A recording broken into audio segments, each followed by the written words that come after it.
All right, guys. Hey, welcome to the class tonight. We're so excited to have you here running into the holidays. We're just going to give it a second and see if anyone comes on to our live class. Sometimes we have quite a few people. Sometimes we don't have that many people. So we're just going to give it a chance. If this is your first time visiting us, we are Wedlock Warriors, and we're going to answer a question tonight. We're going to help you prevent holiday fights, tears, and misunderstandings in your marriage. So if you're having any of those things in your marriage right now and you're going into the holidays, we're going to help prevent that. We're going to help preserve your holidays and make it happy for everyone. That's the whole idea here. So welcome. We're Jeff and Maggie now. We're the founders of Wedlock Warriors, and we are here to do our focus class. What is our focus class? Excuse me. Had a little indigestion there. So anyways, our focus class is an acronym that we came up with to help people that are having struggling marriages. And so that acronym, you can go to our website, read all about our story, where we came from, how bad we were, and how disastrous we were, and what we rebuilt our marriage from, the ashes of failure, and where we are today. And so the whole idea is we're imparting the knowledge and everything that we learned along that journey to you so you can get there quicker, faster, have more fun doing it, and a lot less stress in your life. And that's the whole idea here. The focus acronym, I'm not going to go through it right now. That is the really bread and butter of what we teach. And if you haven't done so yet, go to our website, download the free report, the 5 things you need to do right now immediately to start rebuilding your marriage today. Me and Maggie wrote this report. It's absolutely free, and that'll give you the nuts and bolts of the 5 most important things you're going to need to do to save your marriage and to start rebuilding it immediately. Or even to strengthen it if you're in if you're a in relatively good place. Yeah, it doesn't, it's obviously it's not going to hurt. It's going to help anyone wherever they are in their marriage. But here's the deal. If we left out any one of those 5 steps, there would be no Jeff and Maggie. So when we put together that report, we really put a lot of thought into it and weeded out the stuff that was kind of not that important to, and I mean, a big list of stuff to just 5 steps that had to be taken. Right. So the whole idea of Wedlock Warriors, if you're new, is to get you through the minefield safely. So we're on the other side of the minefield. We've already made it through, and we're waving you, and we're pointing, and we're saying, step here, step here, step here, don't step there, to get you to the other side where the grass is green and the sun shines brightly and the land flows with milk and honey. A good marriage, right? Right. And so that's what we're talking about. Now we're going into the holiday season, and I for one love the holidays. I don't know about you. Oh, I do. Yeah, but it can be a very stressful, a very painful time. Painful time, yeah, definitely a painful time for some people. A time filled with so much activity, and you're going here and you're going there and you're doing all this stuff. If you're already in a spot in your marriage where things aren't looking too good, okay, and let's be honest, if it was looking really great, you probably wouldn't have found us on the internet, right? Right. So you're out there looking, you're like, okay, how do we fix this thing? How do I get better at this? How do we salvage our marriage, or whatever it is, wherever you're at? And you come across us, and we're saying, yeah, here we go in the holiday season. Okay. The way we see it, when we were going through our really tough time, and, we had to go through the holidays, right? Mm-hmm. But you got to take the focus off of the holidays and put the focus on you and your marriage. And if that means that you have to take a step back from the holiday season and be like, okay, listen, we're not doing everything. We're not doing everything there is to do. We're going to do maybe 1 or 2 things, whatever, or we're going to slow down, then that's fine. I don't think there's anything wrong with that. We're not saying cancel Christmas. Yeah, well, but we're saying maybe you don't need to go to all of the holiday parties that you've been invited to if everything's tense at the home front. Right. Yeah. So, I mean, just food for thought. And what we wanted to do tonight was kind of give you some ammunition that you could take with you, some lessons that you could take with you into this holiday season. And hopefully, just from the little bit that you learned from us tonight, you take and run with it a little bit further on your own, and you'll start to see a big improvement on how everything works out through the holidays. I mean, it's just if you're in a bad situation, you're setting yourself up for failure if you're going in a holiday stressful season and thinking everything's going to be fine. It's not. You're going to have to work at it. So with that being said, I guess what I wanted to talk about tonight was a book that really came into our lives kind of late in our journey as far as where we were in our marriage when we found this book. Because we were in a really good place when we found this book, and we're like, I wish we could have found this. I wish could we have had this book 10 years? But, you never know until you know, and then you know, and then it's too late, and it's whatever, it's hindsight's 2020. We just didn't know this book was even out there. And that what we're going to talk about tonight is really cool. So it's going to be fun. This book is called Personality Plus. There we go. Perfect. This is kind of weird doing it. Personality Plus by Florence Littauer. And this book, I think this is probably the number one for me as far as like understanding what's going on between us at any given time. Mm-hmm. And we're just going to kind of talk through this book and what it could mean to you. And up on the board here, you'll see a link to the personality test that this book actually has in it that you can take, and it's by the Rock Church put it together. A little PDF file to make it real easy, but you can get the book, and the test is in the book. But I mean, I don't know. I like stuff being easy, and that click a link, fill it out, and you're done. It tells you exactly what's going on. And so, where do you want to start? Well, I think that we're going to just kind of sketch it out for you. You've probably heard of personality studies before, and you might have even participated in some.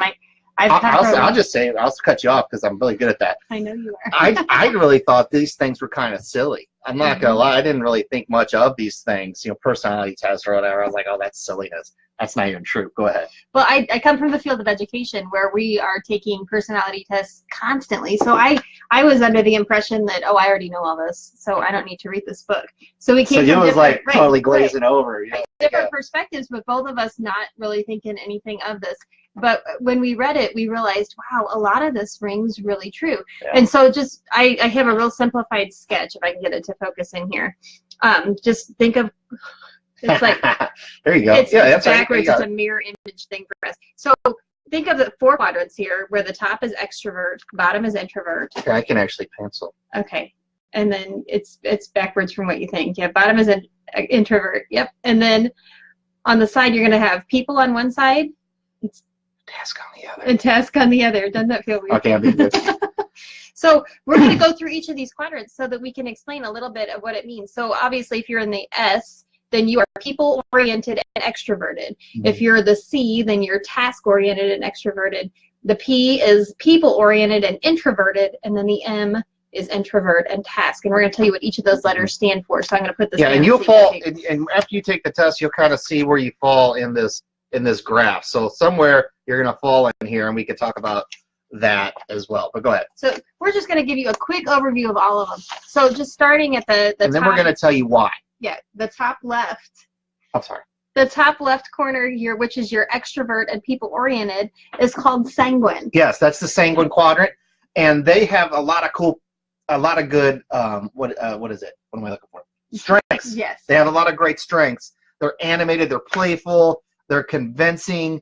They're great promoters. They're inspiring people. Those are some of the things that come to mind when you're talking about the popular sanguine. Well, and with all of these strengths come a whole list of weaknesses too. Kind of like Spider-Man. Your sanguines are the ones that are interrupters.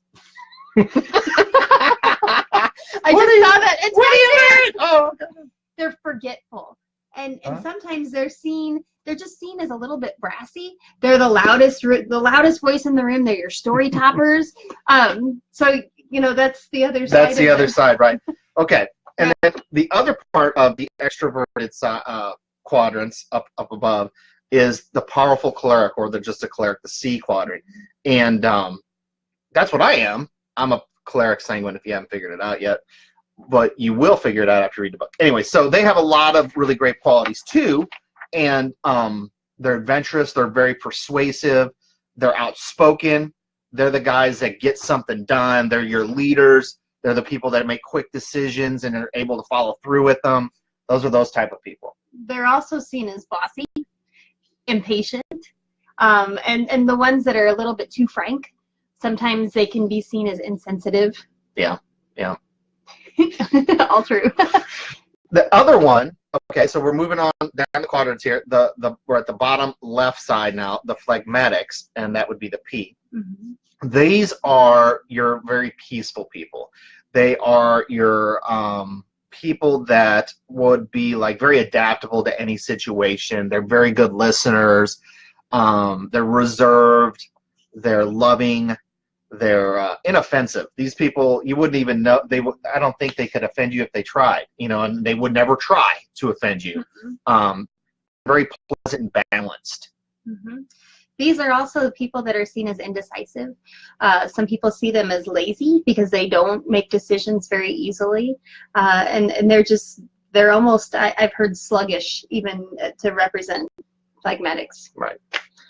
And then the final one, the melancholy, the bottom right-hand portion of the little graph we showed you, these are your very persistent, very planned, detail-oriented people, cultured, idealistic, thoughtful, loyal, but very, very detailed, very they're the people that can wrap the perfect Christmas present where I'm just like tape somewhere, okay.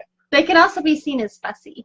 They can be seen as the perfectionist, and somebody that maybe is insecure. Yeah, I can see that. Yeah, sure. Yeah. Yeah. So why are we telling them all this? Well, the biggest reason that I think it's important to know this is that all of us have at least one or two of these qualities very strong in us, and many of us carry all four of them in some way. I am very strong in the choleric, just like him, which made a lot of fireworks in our house. Let's be honest, we right. to drive. Right. So I mean, just knowing that, and just taking a step back now, mm-hmm. and going back in time and looking at us 10 years ago, we had no clue about this stuff existing. And and if you never look at yourself, you're never going to find out what the heck's going on in there. And so when we figured this out, and I don't think it was Litauer that showed us well, maybe it was, I can't remember. But it was like, oh, the light bulb went off. Oh my goodness, no wonder we sometimes butt heads on these things because we both want to drive so bad. Mm-hmm. And I don't know why I'm bringing that. Go ahead. But then he has sanguine in him. A little bit. I have melancholy. A bit. And if you notice in the quadrants, those are opposite corners of the quadrant. Yeah. So there are some things about each other that can drive each other crazy. A lot of times we're drawn to those things because they're the opposite. A lot of it's weaknesses or places I wish I had strength that he does. But whenever we're going through holidays when it's stressful, we tend to really accentuate our weaknesses. I don't know how else to say it. Actually, very good point. Yeah. That's the whole idea here. You're going into the holiday season. It's a stressful time anyways. It's just, let's be honest. You're going in a million directions. So it's really, really stressful, right? You're going in knowing that this is coming. Your weaknesses that you have present right now in your life and your personality type or whatever are really going to be exaggerated. And so knowing that, and we could probably smooth them out and probably work on them, and at least being aware of them. Being aware of this stuff is half the battle. And Maggie, one of the biggest things you were talking about, why don't you tell them a little bit before we go on? Do her glasses. She's got new glasses. Doesn't that make her look so cute? Look at that.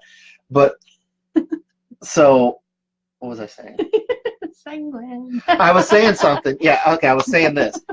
Why don't you tell them about how you handle how that your personality type kind of dictates the holidays for you. So this is really good. Well, and a lot of it is because I am choleric and I am melancholy, and melancholies often feel like I should scoop torture. They feel like they're going to be the best candidate for the job because you're going to do it right and it's going to be perfect every time. That's why you're called the perfect melancholy. Right. So a lot of times I take on a lot more than I should. I can actually remember a Christmas kind of early in our marriage where I sat downstairs the night before Christmas and I wrapped all the presents. And I was getting resentful and I was getting angry because I knew he was upstairs resting on the couch. And here's the truth of it. I didn't ask him down there because if I had, he probably would have made me mad because he wouldn't have wrapped it how I wanted him to wrap it. Absolutely not. Oh, that comes close. I know this about me, and I know I still I still buy all the presents. I still do all the, I organize everything out. And I tend to feel the pressure of the holidays probably more so than you do because I've done it to myself. So Right. the book has really helped me to understand, okay, I'm doing it again. I'm pulling way too much. I'm not asking for help, and I'm continuing to do this. I can't get mad at him for that. It's not his fault. He didn't ask for any of that. I need to just chill a little bit and let some things go, or just say, hey, can you maybe help me with a little bit of this stuff? Right. And it wouldn't be a big deal. So when we're talking through this, I can tell you the first time I read that book, I read it and I thought, I knew it. That's why he is the way he is. I knew it. And it was almost like, I gotcha. Instead of reading it with the lens of, wow, there's some things in me I need to work on. Well, and I'm glad you brought that up. Yeah. So don't fall into that trap, because your first instinct when you're reading the book is you're going to try to find all the faults in the other person. That's not the idea here. It's more comfortable reading that way. Right, but yeah. Yeah. But that's not the idea here. Reading the book, you should be starting to look at, okay, what's going on with me? Because here's the deal. The only person you can change in your marriage is you. And so don't fall into that trap. We see a lot of people that we introduce this book to take it that way, and they want to run with it, and they only see what the negatives are in the other person or the other people around them, and usually they're choleric. No, but seriously, if you take it from the perspective, okay, let's take a look at what's going on with me. How can I get some things in my life smoothed out? And then you can move on to chapter 16. And that chapter is how to get along with other people. Mm-hmm. Something important to mention to you too is, guys, we could retake this test every year for the rest of our lives. Your personality isn't gonna change a whole lot. No, you might get 1 or 2 points one way or another. Right, but what you can do though is polish off some of your rough edges. Some of those weaknesses can become a little bit less blaring whenever you're around other people. Right, and so the whole idea here, at least for tonight, is kind of our break week. Usually, like I said, we're in the focus class. We're specifically going through some 5 steps that you can do to really impact your marriage immediately. We're in a break week. We're in between starting a new one and ending the old one. And so we wanted to bring to you some information that you can take with you right now and just start working on some things. And that's the whole idea tonight. So basically, walk away from tonight understanding that you and your spouse have different personalities. They're doing things that are driving you crazy, and you're doing things that are driving them crazy. And it's all mapped out right here in this book, Personality Plus. And if you get through this, you take the test, and it's actually fun. It really is. It's actually pretty fun. You'll start figuring out the differences in between you and your spouse, and you'll start saying, oh, they're not doing that because they hate me. They're doing that because it has nothing to do with that has nothing to do with me. They just can't help it. So that's the idea, guys. And hopefully, if you take that attitude that it's fun, it's something that's going to give you a little bit of reflection time, and you take that attitude, it'll kind of decompress an already stressful situation going into the holidays. Plus, you're probably going to figure out a few things about your in-laws in here that might help you get through Christmas dinner. And so please take this to heart. Take this book to heart. Get online. We've already outlined. We got the link to the test right there for you. You can take the test. It's going to tell you exactly. You don't even have to do any adding. We've made it totally easy for you, and you'll be able to really take a couple steps towards an easier Christmas break. Anything else? I think that's it. Next week, guys, we're going to be going through one other concept before we start the focus class. Yes. New after the new year. So it'll be a great lead into the next round. Yeah, we're going to be talking about the formula for success, or the formula for change. And we actually talk about it in the report that you can download at our website, welluckwarriors.com. And that is, it's a formula that you can use to change anything in your life, no matter what it is. If it's your marriage, if it's your work situation, if it's child and parent relationships, if it's relationships with different family members, if it's just whatever situation you find yourself in, this formula will help you change it for the positive every single time, no matter what. And it's the only formula that works like every single time. So anyways, we're going to go over that. It's called the formula for success, or the what did I call it in the report? I forget. The formula for change. It I doesn't think matter. that's It's in there. It's in there. Mhm. And we're going to go over that, and then we're going to step right into the focus class full board at the beginning of the year, and Yep. hopefully you guys will really start tuning in and seeing some positive change. We've been getting some really good reviews, so we thank you guys for that. We definitely thank you if you're out there and you haven't made your voices heard. Here's the deal. We're going to close out here with this. If you haven't made your voices heard, if you haven't reached out to us or made a comment on one of our videos or anything like that, and you've just been watching in the background, soaking in what we're laying down, that's awesome. We love you guys for that. But what's really awesome is when we get comments, when we get likes, when we get shares, when this message, we know that we're doing, and we've been getting a lot of that. We've been getting some really positive responses from people. So before we leave tonight, like, comment, share, visit the Wedlock Warriors website, download the free report, and until next time, guys, we are Wedlock Warriors with real life, Real questions. and real answers. We love you. God bless, and Merry Christmas.